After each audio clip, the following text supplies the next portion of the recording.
مسلسل ايش ايش مي عمر. ايش ايش هو اعاده انتاج لمسلسل لؤلؤ بس بشكل تاني. فبدل المطربه هنخليها رقاصه، وبدل رجل الاعمال هنعمله تاجر مخدرات، وبدل احمد زاهر هنجيب ماجد المصري.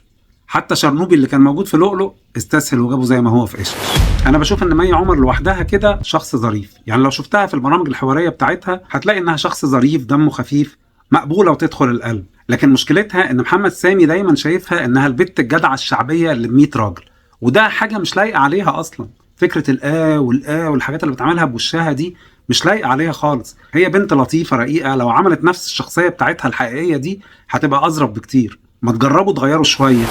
محمد سامي داخل بشنطه فيها كل القصص التقليديه والحكايات بتاعه الرقصات. البنت اللي مش حابه ترقص واهلها غاصبين عليها عشان ترقص، وبيضحك عليها واحد فبترجع عشان تنتقم منه، وعشان تعرف تنتقم فبتدخل لجوز امه، بتدخل للراجل الكبير وتلعب بعقله، وتفضل بصمات محمد سامي موجوده في كل المسلسل.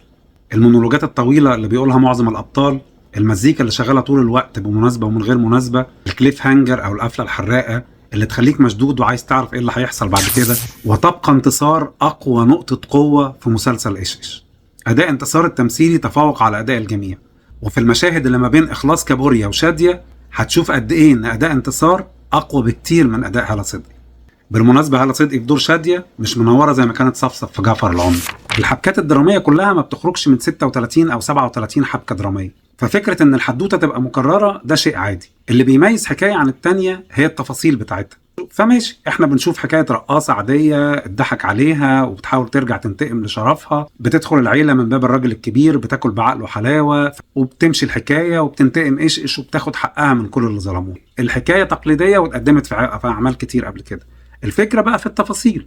التفاصيل عند محمد سامي دايما فيها استسهال بلمسه هنديه كده، يعني تبص تلاقي كل الاحداث بتمشي بشكل لا منطقي ومطلوب منك انك تصدقها عادي. يعني هو لقاه واكل مع الناس في جعفر العمدة وكمل معاه في نعمة الافوكاتو، فمكمل هو في نفس السكه دي. فاحنا مطلوب مننا ان احنا نصدق ان تاجر المخدرات اللي بارم الدنيا على صباعه هتضحك عليه ايش ايش بنت اول امبارح بالدخله العبيطه اللي هي دخلتها عليه دي.